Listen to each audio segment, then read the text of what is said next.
حالات میں مسلمانوں پر جہاد واجب ہو چکا ہے، حکمرانوں پر واجب ہے کہ وہ جہاد کرے غزہ کے لیے۔ آج یہ کردار پیش کرنے کی ضرورت ہے۔ ایک وقت تھا جب تاتاری بغداد میں گھس کر معتصم باللہ المستعصم باللہ کو انہوں نے قتل کر دیا، بغداد کو روک دیا۔ اب شام اور مصر کی باری تھی، تب ابن تیمیہ رحمہ اللہ نے، عز بن عبد السلام رحمہ اللہ نے اپنی کتابیں بند کر دیں، مسجدیں چھوڑ دیں، مدرسے میں پڑھانا چھوڑ دیا۔ کوئی مصر نکل رہا ہے، کوئی شام جا رہا ہے، پوری امت اسلامیہ میں جہاد کا شعور پیدا کیا۔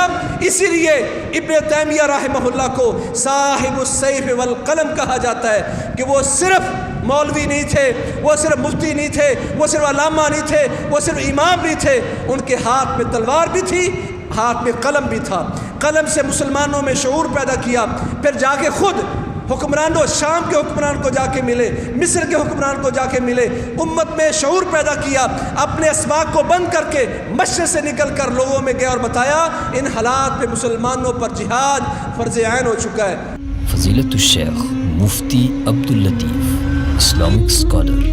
ان اللہ یدافع عن الذین آمنوا ان اللہ لا يحب كل خوان کفور أذن للذين يقاتلون بأنهم ظلموا وإن الله على نصرهم لقدير الذين أخرجوا من ديارهم بغير حق إلا أن يقولوا ربنا الله ولولا دفع الله الناس بعضهم ببعض لهدمت 700 بيع وصلوات ومساجد يذكر فيها اسم الله كثيرا ولينصرن الله من ينصره إن الله لقوي عزيز۔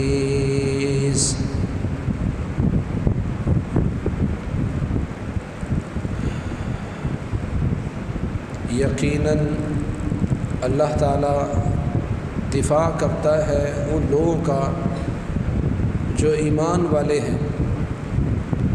یقیناً اللہ تعالیٰ ہر اس انسان کو پسند نہیں کرتا جو خیانت کرنے والا ہے اور ناشکرا ہے۔ اجازت دی گئی ہے ان لوگوں کو جن پر ظلم ڈھائے گئے ہیں کہ وہ لڑائی کریں، اور یقیناً اللہ تعالیٰ ان کی مدد پر پوری قدرت رکھتا ہے۔ وہ لوگ جنہیں ان کے گھروں سے نکال دیا گیا صرف اس وجہ سے کہ وہ کہتے ہیں کہ ہمارا رب اللہ ہے، اور اللہ تعالیٰ نے اگر لوگوں میں ٹکراؤ پیدا نہ کیا ہوتا تو گرجا گھر گرا دیے جاتے، معبد خانے گر جاتے، جھونپڑے بھی ٹوٹ جاتے، اور مسجدیں بھی گرا دی جاتی جس میں اللہ کا بہت زیادہ ذکر کیا جاتا ہے۔ اور یقیناً اللہ تعالیٰ ان کی مدد کرتا ہے جو اللہ کی مدد کرتے ہیں۔ یقیناً اللہ تعالیٰ پوری قوت والا اور غلبہ رکھنے والا ہے۔ اللہ تعالیٰ نے لفظ انا بول کر یقیناً بلا شبہ بے شک امت اسلامیہ کو ایک پیغام دیا، ان اللہ یدافع عن الذین آمنوا۔ اللہ تعالیٰ ایمان والوں کا دفاع کرتا ہے۔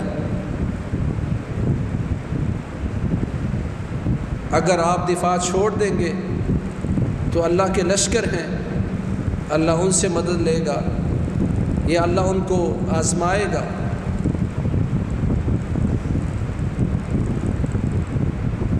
ساتھ کہا اللہ تعالیٰ ہر اس شخص کو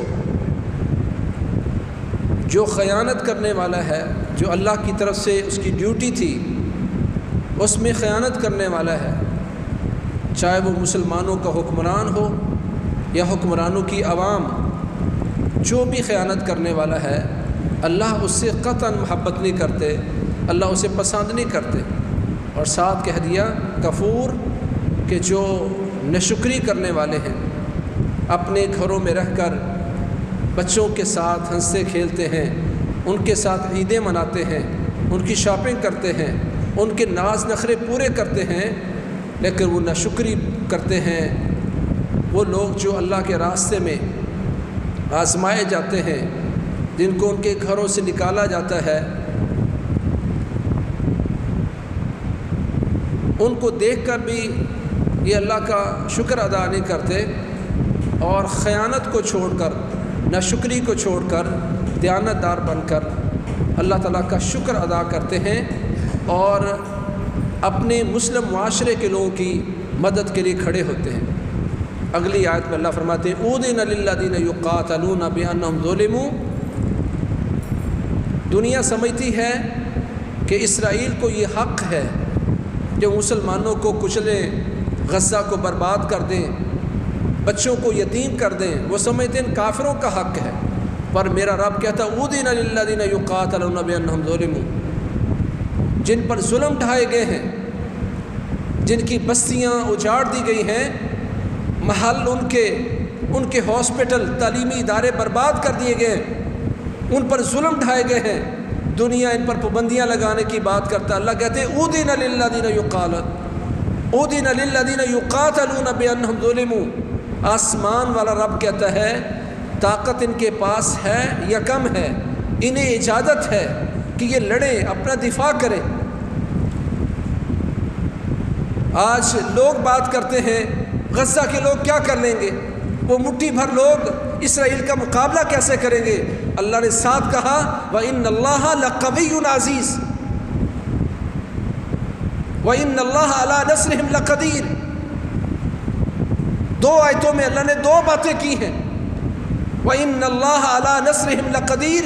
دنیا جو کرتی رہے، جو کہتی رہے، پر رب کا پیغام ہے کہ اللہ ان کی مدد کرنے پر پورا قادر ہے۔ آج امت اسلامیہ کا امتحان ہے کہ وہ کہاں کھڑے ہیں۔ ہم نے یہ حدیث بارہا سنی ہے، پر میں اس کو ایک دوسرے اینگل سے بیان کرنا چاہ رہا ہوں۔ صحیح مسلم میں ہم نے پڑھا کہ اللہ کے نبی صلی اللہ علیہ وسلم نے چھپکلی کو، لیزرڈ کو مارنے کا حکم دیا ہے۔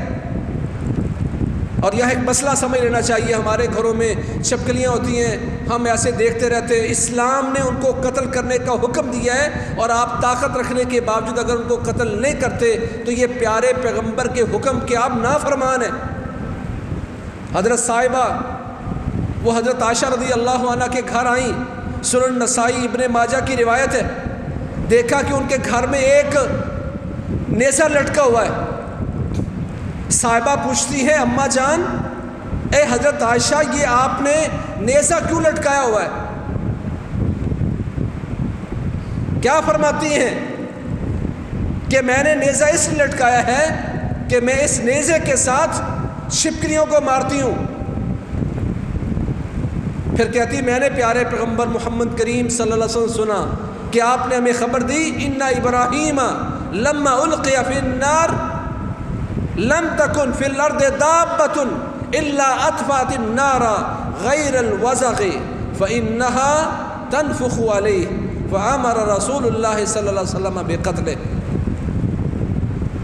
یہ میں نے نیزہ اس لیے لٹکایا ہے کہ پیارے پیغمبر نے ہمیں یہ بتلایا تھا کہ جب ابراہیم علیہ السلام کو آگ میں گرایا گیا تو دنیا کا ہر چھپایا۔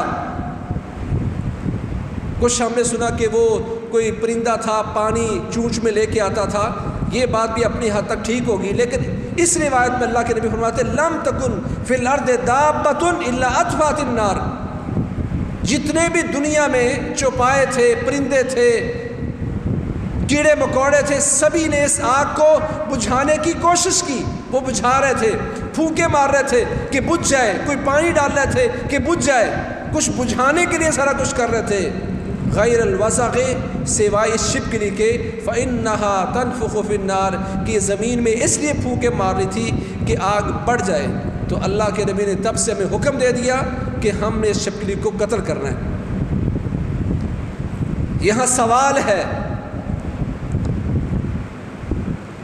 کہ دنیا چیخا جل رہی ہے، شدت کی آگ ہے، تو ایک پرندے کے منہ میں آنے والا پانی، ایک قطرہ آگ کو کیسے بجھائے گا؟ باقی بھی اپنی اپنی کوشش میں لگیں کہ اس آگ کو بجھا دیں۔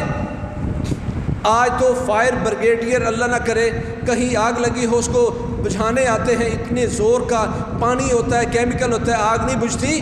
چھوٹی چھوٹی چونٹیوں میں، چھوٹی چھوٹی چونچوں میں پرندے پانی لا رہے ہیں، کیا بجھائیں گے؟ یہاں صرف بیان کیا ہے کہ انہوں نے اپنی کوشش کی، ان کو ابراہیم علیہ السلام کا ساتھ مل گیا، ان کا کریکٹر مثبت طور پر پیش کیا گیا، پازیٹیو کریکٹر ان کا دنیا میں پیش کیا گیا۔ لیکن یہ چھپکلی، اس نے اگرچہ پھونک مارنے سے کیا یہ آگ جلائے گی اور کیا ہوگا؟ صرف اس کا کریکٹر اس کو گندا کر گیا کہ اس وجہ سے حکم دیا ہے وہ آگ جلانے والی اور پھونکے مارنے والی چھپکلی تو چلی گئی، اس کی نسل میں یہ نحوست آئی کہ ان کو جہاں بھی دیکھو ان کو قتل کرو، کہ ان میں یہ برا عنصر موجود ہے۔ آج امریکہ اور اس کے حواری اسرائیل کے ساتھ کھڑے ہیں جو اس چھپکلی کا کردار ادا کر رہے ہیں، اس آگ کو تیز کرنے کی کوشش کر رہے ہیں۔ پازیٹیو سوچ والے، پازیٹیو کردار والے کتنے مسلمان ہیں جو آج اس لیے غزہ کے ساتھ کھڑے ہیں کہ وہ ہمارے مسلمان بھائی ہیں، ہم وہاں نہیں جا پا رہے، ہمارے دل تڑپ رہے ہیں، ہم ان کے معاملات دیکھ کے روتے ہیں۔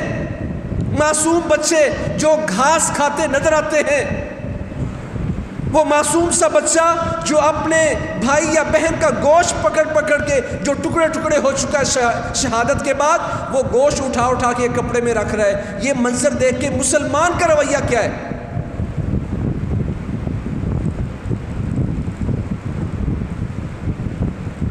اللہ کی قسم اس ماں کی کیا کیفیت ہوگی، کہتی میری آنکھوں کے سامنے میرا خاوند شہید ہوا، میرے بچے کی ٹانگیں کٹ گئی، خون بہ رہا تھا، میں پردے دار خاتون تھی، میں نے اپنا حجاب اور پردہ اتارا اور اس سے اپنے بچے کی، وہ اپنے بچوں کی ٹانگیں باندھ کر، اس بچے کی ٹانگیں باندھ کر میں ہاسپٹل کی تو دوڑی کہ اس کا خون بند ہو جائے، میرا دوپٹہ کہاں گیا، میرا حجاب کہاں گیا، میں نے اپنے بچے کی ٹانگیں باندھ کے خون رک جائے، ہاسپٹل کی طرف دوڑی تھی، ہاسپٹل پہنچنے سے پہلے میرا بچہ شہید ہو گیا۔ امت اسلامیہ بتاؤ میرا یہ حجاب، میرا دوپٹہ قیامت والے دن تم سے کیا سوال کرے گا؟ میں نے اس باپ کی آواز بھی سنی اور اس بھائی مسلمان کی آواز بھی سنی جس نے کہا، باپ کہتا ہے بچوں جب تم شہید ہو گئے ہو، معصوم ہو، اللہ کے نبی کے ساتھ تمہاری ملاقات ہو تو کہنا اے اللہ کے نبی اپنی اس امت کی سفارش نہ کرنا جس نے ہمارے یہ حالات دے کر ہمارے لیے کچھ بھی نہ کیا۔ نوجوان اللہ سے بد دعائیں کرتا ہے، یا اللہ جو ساری امت اسلامیہ ہمیں ہمارے حالات دیکھ کر ہم پہ حملے ہوتے رہے، ہمارے بچے شہید ہوتے رہے، ہماری مائیں بہنیں بیٹیاں بیوہ ہوتی رہیں اور یہ خاموشی سے سارا منظر دیکھتے رہے، کچھ بھی انہوں نے نہیں کیا، یا اللہ قیامت کے دن ان کو اللہ کے نبی کی سفارش نہ دینا۔ میں ایسا بے حس مسلمان کرنے کو تو پرندوں کے معمولی سے پانی کے قطروں نے بھی ابراہیم کی آگ نہ بجھائی، پر آج وہ پازیٹیو کردار کے ساتھ دنیا میں مشہور ہیں، ہم یہاں بیٹھ کر کچھ بھی نہیں کر پا رہے، لیکن اگر ہم ان کے ساتھ ہیں، ان کا ساتھ دینے کے لیے تیار ہیں، آواز اٹھاتے ہیں۔ میں اپنے گھر میں لائن کھینچ دیتا ہوں، اپنے بچیوں میں شعور دیتا ہوں کہ اسرائیل کی مصنوعات سے بائیکاٹ کرنا ہے۔ ہمارے گھر میں آج کے بعد کوک نہیں آئے گی، پیپسی نہیں آئے گی، سپرائٹ نہیں آئے گی، کٹ کیٹ کی ہمارے گھر میں کوئی مصنوعات نہیں آئیں گی، چاکلیٹ نہیں کھاؤں گا، کٹ کیٹ، لائف بوائے ہمارے گھر میں نہیں آئے گا۔ اگر یہ ساری چیزیں میں اپنے گھر میں لہرا دوں تو یہ بھی ایک کردار ہے، پازیٹیو کردار۔ ہم سوچتے ہیں پرندوں نے پانی ابراہیم کی چیخا پر ڈالا تھا تو کوئی زیادہ اثر نہیں ہوا تھا، لیکن آج بھی ان کا کردار پوری دنیا میں پیش کیا جاتا ہے۔ اور اگر میں اپنے گھر میں واللہ ہم ایک کسی جگہ پہ تھے، ایک ساتھی جب وہ کھانا پیش کیا تو انہوں نے پیپسی یا کوک 7 لاکھ دی، اس نے بتایا حساب لگایا اتنی کوک آئی ہے، آج ہمارے جیب سے اتنے پیسے اسرائیل کے پاس چلے گئے جس سے وہ آج ہمارے غزہ کے مسلمانوں کو شہید کریں گے۔ آج لوگ یوں حساب لگاتے ہیں، ہمیں کھانا اچھا نہیں لگتا، کوک نہ آئے، پیپسی نہ آئے، سپرائٹ 7 اپ نہ آئے، ہمارے گھروں میں کھانا نہیں چلتا۔ کبھی سوچا کہ اس پیسے میں جو میں کچھ منافع اسرائیل کو دے رہا ہوں، یہ منافع غزہ کے مسلمانوں کے خلاف استعمال ہوگا؟ میرا کردار بھی آج چھپکلی والا بن رہا ہے، غزہ پہ چلنے والی آگ اس میں بھی پھونکے مار رہا ہوں۔ کوئی اہمیت ہوتی ہے دنیا میں، کوئی غیرت ہوتی ہے؟ ہم نے اس ماں کی آواز بھی سنی جس نے کہا امت اسلامیہ کے لوگوں، میرے بچے بھوکے روزے کی حالت میں شہید ہو گئے، کیا جواب دو گے اللہ کو؟ دنیا میں بدترین دہشت گرد اسرائیل ہے، اگر میں اس کی ایک پوش لگاتا ہوں اس ایمان کے ساتھ، یہ میری ہلکی سی کوشش ہے، کاوش ہے، میں ابراہیم کی شیخہ پر یہ تھوڑے سے قطرے پھینک کر اس کو بجھانے کی کوشش کرتا ہوں، دنیا میں اللہ کے ہاں ایک پازیٹیو کردار پیش کیا جائے گا۔ لوگ اپنی نیتوں سے، لوگ اپنے، ہمارا یہ عذر ہے ہم وہاں نہیں جا پا رہے، ہمارا یہ عذر ہے کہ ہم وہاں اپنے نوجوان نہیں بھیج پا رہے، یہ عذر ہے۔ صحیح بخاری کی روایت ہے، پیارے پیغمبر محمد کریم صلی اللہ علیہ وسلم جب غزوہ تبوک جا رہے تھے فرمایا ان بالمدینۃ اقواما، ان بالمدینۃ لاقواما ما سرتم مسیرا ولا قطعتم وادیا الا كانوا معكم، قالوا یا رسول اللہ وهم بالمدینہ، قال وهم بالمدینہ حبسهم العذر۔ اللہ کے نبی صلی اللہ علیہ وسلم جب غزوہ تبوک پہ گئے تو کہا میرے صحابہ، مدینہ میں کچھ لوگ ایسے ہیں کہ جو بھی تم نے سفر کیا ہے، جو بھی تم نے وادی گھاٹی طے کی ہے، وہ اجر میں تمہارے ساتھ ہیں۔ صحابہ نے حیرت سے پوچھا یا رسول اللہ وہم بالمدینہ، اللہ کے نبی وہ ہمارے ساتھ نہیں ہے، سفر میں نہیں ہے، مشقت نہیں اٹھا رہے، بھوک پیاس ہمارے ساتھ ہے، وہ مدینہ میں ہوتے ہوئے بھی ہمارے ساتھ ہیں؟ کہا وَهُمْ بِالْمَدِينَةِ، ہاں میرے صحابہ وہ مدینہ میں ہیں پر اجر میں تمہارے برابر ہیں، جو تم نے سفر طے کیا، جو تم نے وادی گھاٹی طے کی، جو تم نے مشقتیں اٹھائیں، تمہارے ساتھ اجر میں برابر ہیں۔ کیوں؟ حابسہم العذر، فرمایا ان کو عذر نے روک رکھا، وہ تمہارے ساتھ آ نہیں پا رہے، کوئی اندھے ہیں، کوئی لنگڑے ہیں، کوئی ضعیف ہے، وہ آنا چاہ رہے تھے پر نہیں آ پا رہے، وہ اللہ کے سامنے روتے ہیں یا اللہ تو ہمیں طاقت دیتا، ہم اپنے نبی کے ساتھ نکلتے، سفر میں جاتے۔ اللہ کے نبی فرماتے عذر کی وجہ سے وہ مدینے میں ہیں، ان کے دل ہمارے ساتھ ہیں، ان کی دعائیں ہمارے ساتھ ہیں، ان کی نیتیں ہمارے ساتھ ہیں، اللہ نے ان کی نیک نیتوں کی وجہ سے میرے صحابہ اجر میں ان کو تمہارے برابر شریک کر دیا ہے۔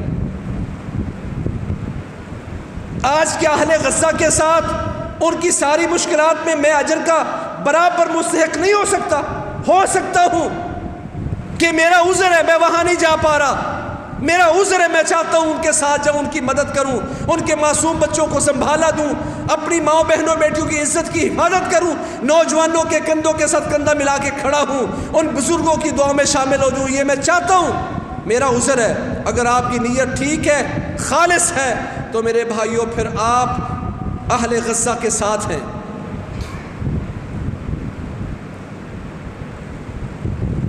صرف سورۃ توبہ کو دیکھیں تو اللہ نے 3 کردار بیان کیے ہیں۔ آج مجھے دیکھنا ہے میں کس کردار پر کھڑا ہوں۔ حضرت ابراہیم علیہ السلام کی آگ بجھانے والوں کے ساتھ کھڑا ہوں یا آگ جلانے والوں کے ساتھ؟ سوشل میڈیا کا میں بڑا استعمال کرتا ہوں، غزہ کے اہل غزہ کے لیے کوئی آواز بنا، کوئی دفاع کیا ان کا؟ مجھے تو ڈر ہے میرا اکاؤنٹ بلاک ہو جائے گا۔ آج مجھے اپنے اکاؤنٹ کی فکر ہے، اپنے ایمان کی فکر نہیں ہے۔ المرء مع من احب کا لوگوں قیامت کا دن ہوگا، بندہ اسی کے ساتھ کھڑا ہوگا جس کے ساتھ اس کی محبتیں۔ اگر آپ کی محبت اہل غزہ کے ساتھ ہے، ان کے معصوم بچوں کے ساتھ ہے، تو پھر آپ ان کے ساتھ کھڑے ہیں۔ 3 کردار جو اللہ نے قرآن میں بیان کیے صرف سورۃ توبہ میں اللہ فرماتے ہیں اے میرے نبی لا یستأذنک الذین یؤمنون باللہ والیوم الآخر ان یجاہدوا باموالہم وانفسہم واللہ علیم بالمتقین۔ یہ کردار ہے میرے نبی، جہاد سے پیچھے رہنے کی آپ سے وہ لوگ اجازت طلب نہیں کرتے جو اللہ پر اور آخرت کے دن پر ایمان رکھتے ہیں، وہ آپ سے اجازت طلب نہیں کرتے۔ کس بات کی؟ ان یجاہدوا باموالہم وانفسہم، وہ آپ سے یہ اجازت طلب نہیں کرتے کہ یا اے اللہ کے نبی ہمیں اجازت دے دیں ہم جہاد نہ کریں، نہ جان کے ساتھ جہاد کریں نہ مال کے ساتھ۔ کا ایمان والے جو اللہ پر ایمان رکھتے ہیں اور آخرت پر ایمان رکھتے ہیں وہ آپ سے اس طرح کی اجازت طلب نہیں کرتے، ہیلے بہانے نہیں بناتے۔ واللہ علیم بالمتقین، اللہ کہتے ہیں ایسے متقی ہیں اور اللہ تعالیٰ ان لوگوں کو جاننے والا ہے۔ یہ پہلا کردار ہے۔ میں سوچتا ہوں میرا عذر ہے، اللہ کے نبی فرماتے ہیں تم غزوہ تبوک میں نکلے ہو جہاد کے لیے، وہ تمہارے ساتھ ہے۔ کیوں؟ وہ جانا چاہتے ہیں تمہارے ساتھ، ان کے پاس جانے کے وسائل نہیں ہیں، قوت نہیں ہے، راستے مشکل ہیں، وہاں تک پہنچنا دور ہے، بارڈر دور ہے، گزر نہیں پاتا۔ کسی نے کوئی ایسی نیت کی ہو، اللہ فرمائے واللہ علیم بالمتقین، ایسے لوگ متقین ہیں اور اللہ ان کو خوب جاننے والا ہے، اللہ کے علم میں یہ لوگ۔ کتنے وہ لوگ؟ اللہ کے نبی نے فرمایا تھا قریب ہے کہ ساری دشمن قومیں کافر تم پر ایسے ٹوٹ پڑے جیسے بھوکا بندہ دسترخوان پر ٹوٹتا ہے۔ صحابہ نے کہا یا رسول اللہ کیا ہم اتنے تھوڑے ہوں گے؟ فرمایا نہیں، بل انتم کثیر، تمہاری تعداد بہت زیادہ ہوگی، ولیکن تکونون غثاء کغثاء السیل، تم سمندر کی جھاگ کی طرح بھربھرے سے کھوکھلے سے مسلمان، کمزور مسلمان ہوگے، تب دشمن یہ قوت رکھے گا، تب دشمن یہ جرأت کرے گا، تمہارے علاقوں کو ایک ایک کر کے روندے گا۔ کشمیر میں ظلم ہوتا ہے، ساری دنیا خاموش تماشائی۔ اسرائیل نے غزہ پر فلسطینیوں پر ظلم ڈھا دیے، مسلمان امت خاموش، امت اسلامیہ گونگی بہری۔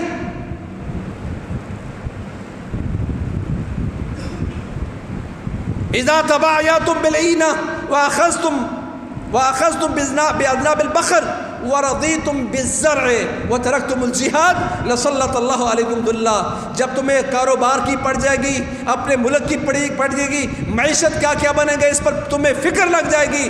اللہ کے نبی فرماتے ہیں جب تم سودی کاروبار کرو گے، کھیتی باڑی میں مشغول ہو جاؤ گے، بیلوں کی دمیں تھام لو گے، تمہاری ترجیحات دنیا اور دنیا بن جائے گی، لسلط اللہ علیکم ذلہ۔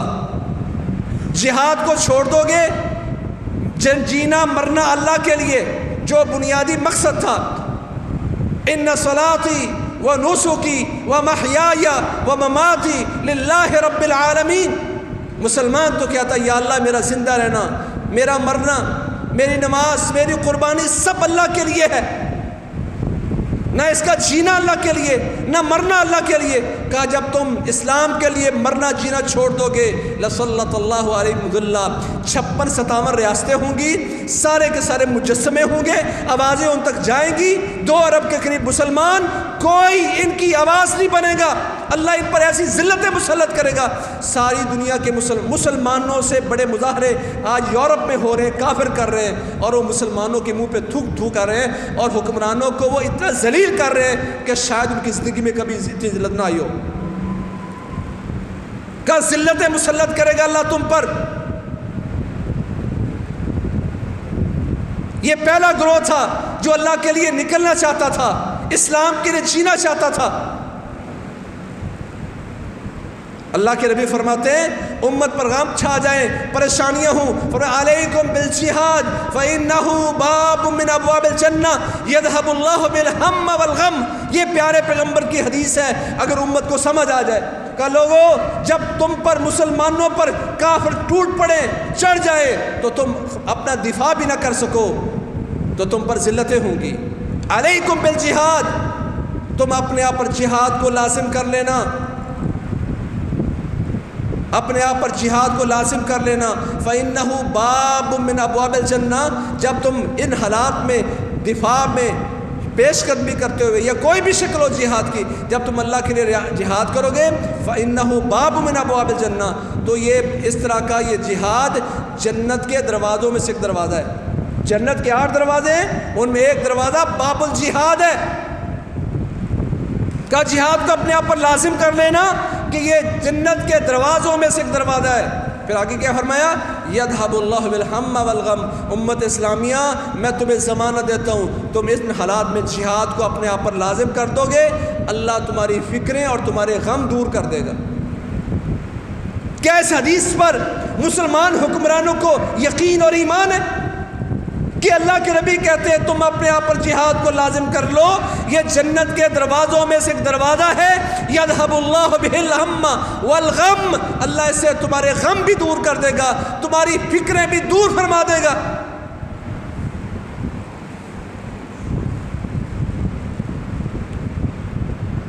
اللہ کے نبی ضمانت دیتے ہیں جنت کے دروازوں میں دروازہ جہاد ہے. یذھب اللہ بالہم والغم، تم پہ ہر طرف سے غم ہیں، پریشانیاں ہیں، یہ سارے غم اور پریشانی اللہ دور کرے گا اس جہاد کی وجہ سے. یہ حدیث لکھو، اگر آپ سوشل میڈیا استعمال کرتے ہو، یہ حدیث ہے پیارے پیغمبر کی، حوالہ مجھ سے لے کے جاؤ، حوالے کے ساتھ اس کو امت میں پھیلاؤ، مسلمان حکمرانوں تک یہ آواز پہنچے.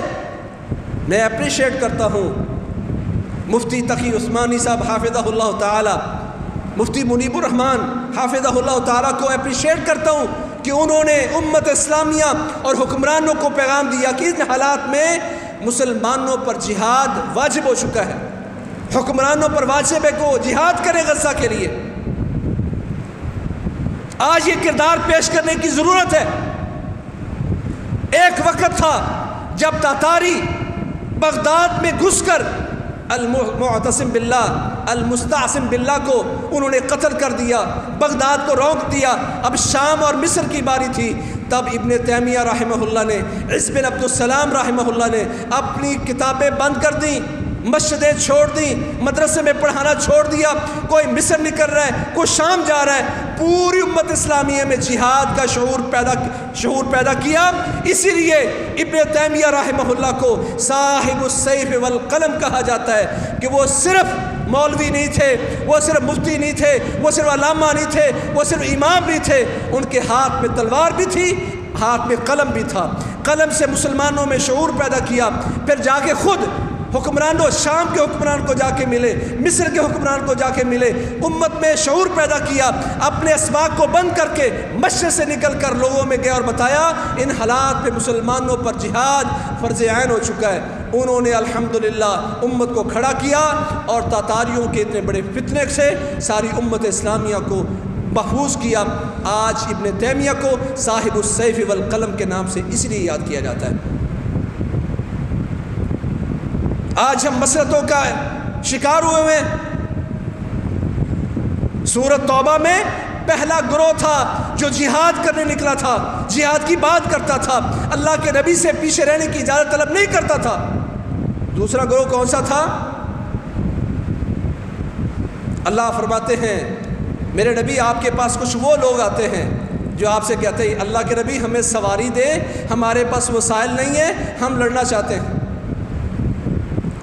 یہ وہ دوسرا گروہ ہے جن کا عذر ہے، جن کے بارے میں اللہ کے نبی نے ضمانت دی ہے میرے صحابہ تم تبوک میں نکلے ہو، ما سرتم مسیرا ولا قطعتم وادیا الا كانوا معكم قالوا یا رسول اللہ وهم بالمدینہ قال وهم بالمدینہ حبسهم العذر. یہ دوسرا گروہ، اس میں ہم شامل ہو سکتے ہیں. کون سا گروہ؟ کہ ہم اس وقت غزہ نہیں جا پا رہے، ارد گرد کے علاقے ایسے ہیں، ویزوں کا مسئلہ، 100 مسئلے ہیں. اللہ نے قرآن میں کہا اللہ کے نبی آپ کے پاس وہ لوگ آتے ہیں ان پر کوئی گناہ نہیں ہے. وَلَا عَلَى الَّذِينَ إِذَا مَا آتَوْكَ لِتَحْمِلَهُمْ قُلْتَ لَا أَجِدُ مَا أَحْمِلُكُمْ عَلَيْهِ تَوَلَّوْا وَأَعْيُنُهُمْ تَفِيضُ مِنَ الدَّمْعِ حَزَنًا قرآن ہے قرآن. میرے نبی کچھ لوگ آپ کے پاس آتے ہیں, ہمیں سواریاں دیں, ہم لڑنا چاہتے ہیں, ہم جہاد میں جانا چاہتے ہیں. آپ ان سے کہتے ہیں میرے صحابہ میرے پاس سواریاں نہیں ہیں, میں تمہیں کیسے سواریاں دوں, ہمارے پاس وسائل نہیں ہیں. اللہ کہتے ہیں میرے نبی میں اپنے ان مومنوں کے دل کی حالت کو دیکھ رہا ہوں. تولوا وَأَعْيُنُهُمْ تَفِيضُ مِنَ الدَّمْعِ حَزَنًا, کہ آپ کے پاس سے جا رہے ہوتے ہیں, ان کی آنکھوں سے آنسو بہ رہے ہوتے ہیں. کس وجہ سے؟ غم کی وجہ سے کہ اللہ ہمارا قصور کیا ہے. ہم نکلنا چاہتے تھے, ہم اپنے جہاد اسلام کی مدد کرنا چاہتے تھے, ہمارے پاس وسائل نہیں ہیں, ہمارے پاس عذر ہیں.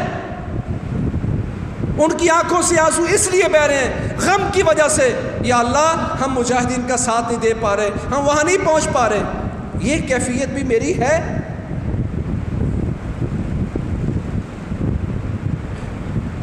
کہ یا اللہ میں وہاں نہیں جا پا رہا, یا اللہ یہ میں نے 1000-2000 فنڈ دے دیا کہ مظلوموں کی مدد ہو جائے, ان کے کھانے راشن کی بات ہو جائے, کوئی ان کا دفاع ہو جائے, یہ بھی نہیں کر سکا. جاہد المشرکین باموالکم وانفسکم والسنتکم, جان لے کے نہیں کر سکے تو مال دو, مال نہیں دے سکے تو زبان سے ان کا دفاع کرو, ان کے لیے دعا کرو. کچھ بھی نہیں ہم کر پا رہے. یہ دوسرا گروہ ان کا تھا جو جانا چاہتے تھے لیکن عذر کی وجہ سے نہیں جا پا رہے. اگر ہم اللہ سے کہیے اللہ ہمارا دل بھی ان کے ساتھ ہے, زبان بھی ان کے ساتھ ہے, دفاع بھی کر رہے ہیں, کچھ ہم نے ان کے لیے دیا بھی ہے, ہم ان کے لیے فنڈ بھی کرنا چاہتے ہیں, یہ ساری چیزوں کے بعد یا اللہ پر ہم نہیں جا پا رہے, ہماری آنکھوں سے اس لیے آنسو کہ یا اللہ غم کی وجہ سے کہ ہم ان کا ساتھ نہیں دے پا رہے. تیسرا گروہ جو قرآن نے بیان کیا, تیسرا گروہ وہ تھا جس میں اس وقت امت اسلامیہ کے اکثر لوگ ہیں. وہ تیسرا گروہ کیا ہے؟ اللہ نے بیان کیا رضوا بأن يكونوا مع الخوالف وطبع الله على قلوبهم فهم لا يعلمون. تیسرا گروہ ان کا ہے جو پیچھے رہنے والوں کے ساتھ بیٹھ گئے ہیں, انہی کی بات پہ راضی ہیں. اللہ کہتے ہیں وَطَبَعَ اللَّهُ عَلَىٰ قُلُوبِهِمْ فَهُمْ لَا يَعْلَمُونَ. وہ اپنے آپ کو بڑے سیانے, بڑے سمجھدار, دانشور سمجھتے ہیں, پڑھا لکھا سمجھتے ہیں. اللہ فرماتے ہیں وَطَبَعَ اللَّهُ عَلَىٰ قُلُوبِهِمْ فَهُمْ لَا يَعْلَمُونَ. اللہ نے ان کے دل پر مہر لگا دی ہے, انہیں کخ پتہ نہیں ہے, انہیں کچھ علم نہیں ہے, جاہل ہے یہ. وہ میں ہوں, آپ ہوں, یا امت اسلامیہ کے 56-57 حکمران. کوئی ہلکی سی آواز کسی نے نکالی ہو.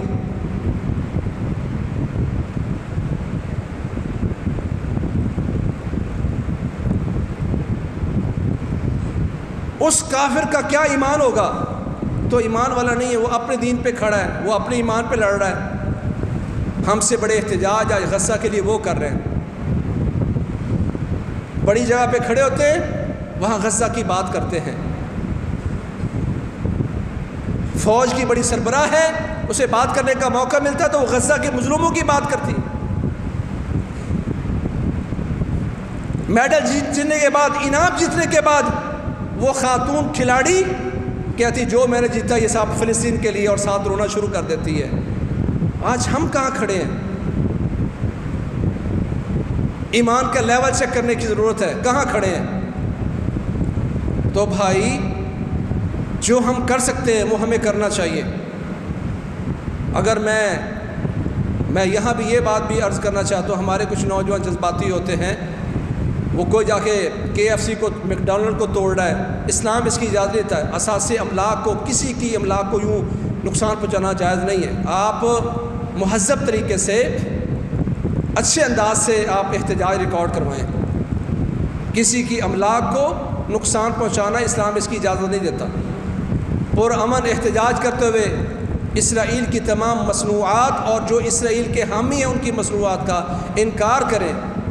اب اس وقت سوشل میڈیا پہ جائیں, اب کہتے ہیں یار گورمے کولا پینے کا مزہ نہیں آتا, نیکسٹ کولا کا پینے کا مزہ نہیں آتا. او بھائی آپ مزہ لینے والے مسلمان رہ گئے, خیرت ختم ہو گئی. نہیں پئیں گے پیپسی, نہیں پئیں گے کوک تو مر جائیں گے. غیرت پیدا کریں آپ میں, شعور پیدا کریں امت میں کہ ہر پیکٹ میں جو منافع اسرائیل کو دے رہے ہیں اس سے ہمارے بچے شہید ہو رہے ہیں۔ غزہ کے مہاجرین کی کیفیت اگر کسی نے دیکھی ہو، اللہ فرماتے ہیں الذین اخرجوا من دیارہم بغیر حق الا یقولوا ربنا اللہ۔ ان کا قصور ایک ہی ہے، وہ کہتے ہیں ہمارا رب اللہ ہے، ہم مسلمان ہیں، ان کا یہ قصور ہے۔ سو میرے بھائیوں، اللہ کے لیے امت میں ایک شعور پیدا کریں، جو ممکن ہے اخلاق کے دائرے میں رہتے ہوئے اسلامی تربیت کے زیر نگرانی ہمیں بھرپور اپنے ان بھائیوں کا اخلاقی طور پر، سفارتی طور پر، معاشرتی طور پر ہمیں ان کا ساتھ دینا ہے، ان کے لیے دعا کرنی ہے، ان کا دفاع کرنا ہے،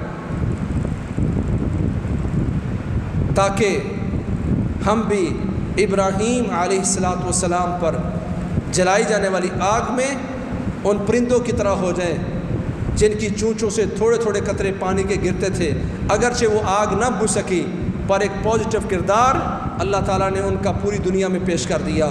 اور ہمیں ان جیسا نہیں بننا امریکہ اور اس کے حواری جو اس چھپکلی کی مانند ہیں جو ابراہیم علیہ السلام کی چیخا میں، آگ میں پھونکے مار کے اس کو تیز کرنا چاہتے تھے۔ ہمارا کردار ان جیسا نہیں ہونا چاہیے، ان کی مدد نہیں ہونی چاہیے، کسی بھی پلیٹ فارم پر ہمارا ان سے اتحاد نہیں ہونا چاہیے، تاکہ ہم ابراہیمی بن کر ان کی امت کی مدد کر سکیں، مسلمانوں کی مدد کر سکیں، قبلہ اول کا دفاع کر سکیں۔ یہ وقت آئے گا، دور نہیں ہے، وقت آئے گا، اللہ کے نبی نے بشارت دی ہے، صحیح بخاری کی روایت ہے، ستقاتلون الیہود۔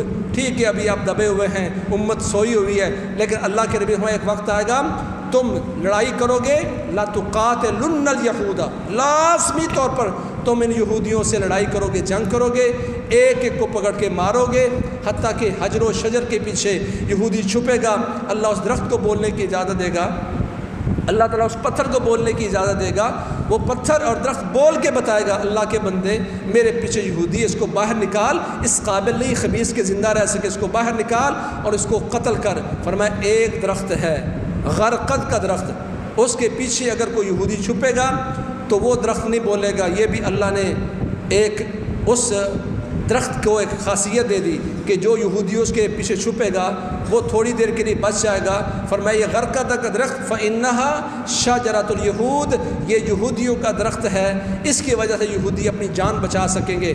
اور آج اگر آپ اسرائیل کے پودے، درخت، جنگلات دیکھیں تو سب سے زیادہ انہوں نے یہی پودا غرقد کا درخت لگایا ہے کہ انہیں یقین ہے کہ مسلمانوں کے نبی نے جو کہا وہ سچ ہے، اور اگر ہم نے جان بچانی ہے تو غرقد کے درخت لگائیں تاکہ اپنی جان بچا سکیں۔